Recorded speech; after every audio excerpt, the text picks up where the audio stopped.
It was nearly midnight when Clara heard the sound. Just a light creak, then a soft thud. She sat upright on the couch, the only light in the room flickering from a tiny candle she used during power cuts. Her house, small and crumbling at the edges, sat alone on the edge of old farmland she could barely afford to rent. As a single mom, Clara had grown used to ignoring strange noises.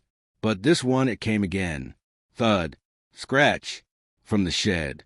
Her 5-year-old daughter, Emmy, was asleep. Finally, after crying herself dry over an empty dinner plate, Clara wrapped her sweater tight around her and stepped into the backyard barefoot. The cold ground bit into her toes, but her breath caught when she opened the shed door. There, sitting on the old sack of rice, was a boy, barefoot, shirtless, maybe 7 or 8 years old, his skin pale under the moonlight, and his arms hugged his knees like he was trying to disappear. He didn't even flinch. The boy didn't say a word. Not when she whispered, "Who are you?" Not when she handed him a blanket. But when she gently reached to touch his shoulder, he flinched hard. That's when she saw them, long, narrow welts on his back. Not fresh, but not old either. She gasped, not from fear, from something deeper. From sorrow. Clara knew what those marks meant. She had them once too, just hidden in a different way. The boy didn't sleep all night. Neither did Clara.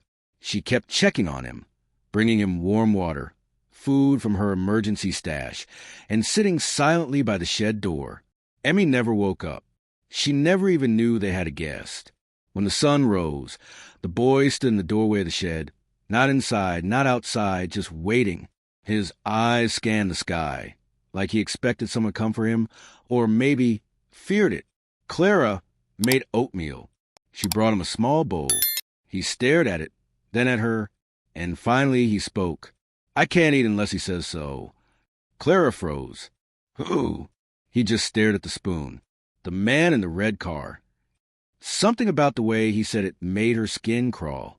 Clara knew she had to tell someone. The police, CPS, anyone. But something in her gut screamed no. Not yet. So she did what no one in her neighborhood expected from a poor, jobless single mom. She took him in. She cleaned him, clothed him in Emmy's old shirts, and let him sleep beside her daughter. Emmy didn't mind. She liked the quiet boy who never talked, but always handed her her slippers when she woke up. The town, though, it was brutal. The bakery stopped giving her leftover bread. Her neighbor whispered louder than usual. That woman let strange boys into her home, alone with her daughter. But Clara ignored them, because for the first time in years, her tiny home felt whole. It had been 10 days. The boy, who still hadn't told her his name, had started humming at night, just soft lullabies. Emmy had started eating more, smiling more. And then, while fixing an old radio, Clara found something, tucked into the lining of the boy's torn pants. A school photo. It was old, maybe a year back. The boy looked healthier, happier, and behind him, a man in red, standing with one hand tight on his shoulder. She took the photo to a library and searched online. Local school listings, missing child reports. And there it was. Samuel Green, age 8, missing since March. Last seen with stepfather Vincent Lowe. Clara dropped the mouse. The next night, when the boys slept, Clara stepped outside and dialed the police. "I found a missing child," she said quietly. "His name is Samuel. He's safe now, but his scars aren't healed. What's your name, ma'am?" But Clara didn't give it. She hung up. Within hours, the property was swarmed with officers. Clara didn't resist. She didn't cry. She simply handed Samuel to a female officer, knelt, and kissed his hand. "You're going to be okay now," she whispered. "Be the boy Emmy already believes you are." She expected judgment, maybe even trouble. But what arrived was something else. A long black car parked in front of her home. A woman in a clean suit stepped out. Behind her, Samuel. He ran to Clara and hugged her legs tight.